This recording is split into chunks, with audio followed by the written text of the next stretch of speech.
देखिए, ये ना तो तहजीब के दायरे में आता है कि जब आपने बोला तो सब खामोश थे। हाईजैक ये कर नहीं पाएंगे, मैं इनको बोलने नहीं दूंगा, लेकिन मेरी तहजीब और तमीज में ये बात नहीं आती। अजहरी साहब, ये तरीका नहीं होता। अजहरी साहब, ये तरीका नहीं होता। अजहरी साहब, आप यहाँ बैठ कर सर्टिफिकेट नहीं बांटेंगे। आप यहाँ बैठ के सर्टिफिकेट नहीं बांटेंगे। हम बांटेंगे सर्टिफिकेट। कौन बांटेगा? यही ठेकेदारी है। जिलानी जी, जवाब दीजिए। आप ठेकेदार हैं सर, आप ठेकेदार हैं। यासिर जिलानी जी, जवाब दीजिए सर। यासिर जिलानी जी, जवाब दीजिए। बोलेंगे मैंने दुखती रथ पे हाथ रख दिया जैसे नाम रख के चले आए। अब शब्द का प्रयोग नहीं करूंगा। मुझे मेरे नबी ने इखलाक दिया है इस्लाम के नाम पे। मुझे मेरे नबी ने इत्तेहाद भाईचारा दिया है। मेरे नबी ने मुझे सिखाया है। साथ देने वालों के साथ में खड़े हो। बोलने दीजिए। नबी की जब कोई इंसान हारा हुआ है, सारे ठेकेदारी आज ही हो जाएगी। अजहरी साहब रह जाइए सर, थोड़ा सा रुक जाइए, सुन भी लीजिए। जिलानी साहब अपनी बात पूरी करें। नबी की बात करेंगे, इनके मुंह से नबी की बात। नबी का ठेका आप ही ने ले रखा है क्या?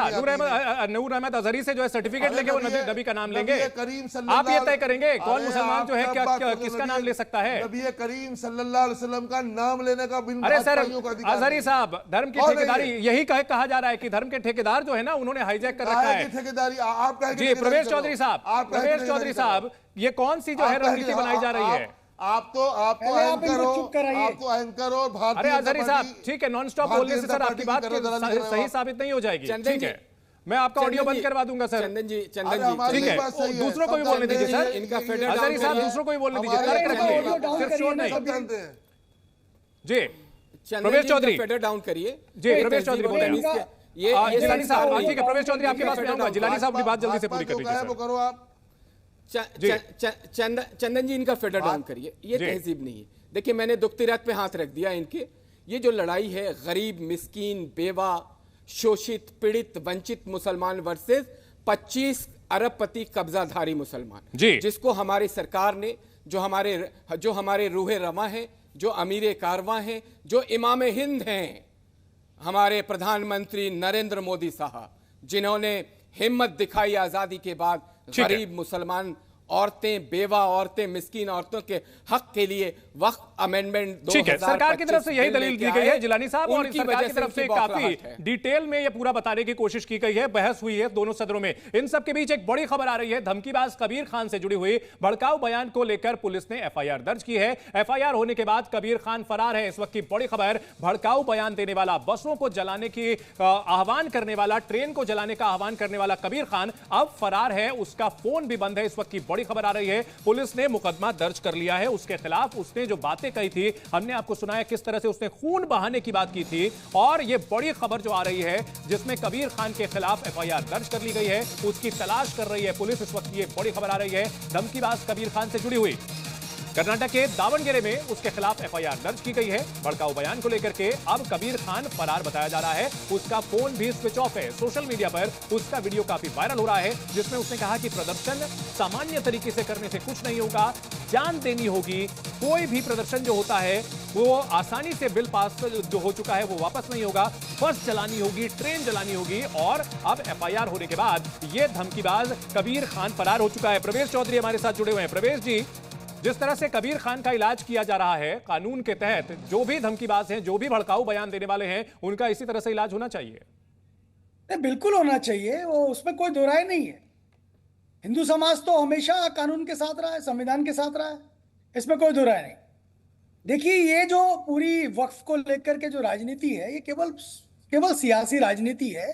इसका कोई मजहब से लेना देना नहीं है। चंदन जी, ये जमीनों के मैनेजमेंट का इशू है।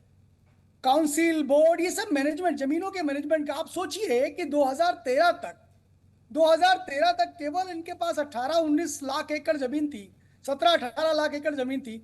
2013 के बाद कानून में ऐसा क्या हो गया कि इनके पास जमीन हो गई 49 लाख एकड़। ठीक है, तो आप सोचिए। दूसरी चीज, अगर ये कानून में विश्वास की बात करते हैं चंदन जी, 18 अपीलें न्यायालय में डाली गई हैं।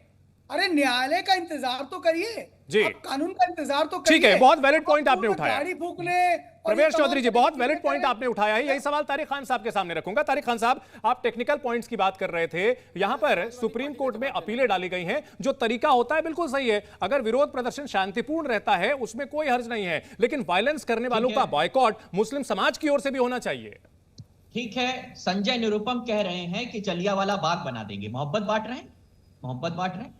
संगीत सोम कह रहे हैं कि मारेंगे अगर कोई बाहर निकलेगा, ये मोहब्बत बांट रहे हैं। मैं किसी तरीके की, मैं शांतिपूर्वक, अगर कोई विरोध भी किया जा रहा है और पार्लियामेंट के बाहर विरोध नहीं किया जा सकता, पूरे संविधान में कहां लिखा है या फंडामेंटल राइट में कहां लिखा है? अभी एक साहब कह रहे थे कि 5 लोगों के पास संपत्ति, मैंने मान लिया सरकार 10 लोगों के पास हो, ठीक है, आम लोगों में आप बांटेंगे, किस प्राविधान में लिखा है उस संपत्ति को, कहां लिखा है बताइए ना, कुछ एक चीज तो बताइए। वक्फ किस लिए किया जाता है तारिक साहब? 10 लोगों को बता रहे ना, आपको ये भी साथ साथ बताना पड़ेगा ना, इतने सवाल उठा रहे हैं तो आपको ये भी बताना पड़ेगा कि 70 साल में, तारिक खान साहब आपने इतने सवाल उठाए हैं तो 70 साल में ये भी बता दीजिए कि वक्फ की तरफ से कितने गरीबों का भला किया गया है, कितने बच्चों को पढ़ाया गया है, कितने जो यतीम हैं उनका पालन पोषण किया गया है, कितने स्कूल, कितने मदरसे, कितने स्कूल चलाए गए, कितने अस्पताल चलाए गए, वो भी बताइए ना। हजारों स्कूल की लिस्ट मेरे पास है, समझिए बात आप। मैं नाम के साथ बताऊंगा, वक्फ नंबर के साथ बताऊंगा, ये लोग जानते नहीं होंगे वक्फ नंबर होता है। वक्फ नंबर 19, उसमें तमाम ये जानते हैं स्कूल चलते हैं। अब सुनते जाइए, आप सुनिए सर, सुनिए, बोलिएगा, मैं चुप जाऊंगा, मुंह पे उंगली रख के बैठूंगा। इतने वक्फ के स्कूल चल रहे हैं, आप कह रहे हैं कि हम गरीबों में ये संपत्ति देना चाहते हैं। फिर अशिक्षा कहां से आ रही है शमून कासमी साहब? अगर वक्फ की ओर से 9 लाख एकड़ की जो है जमीन लेकर के इतने स्कूल और ये चलाए जा रहे हैं, तो मुसलमानों में यह शिक्षा कहां से आ रही है? इसी के साथ क्लोजिंग के साथ हमें बढ़ना पड़ेगा। क्लोजिंग कमेंट आपका सर।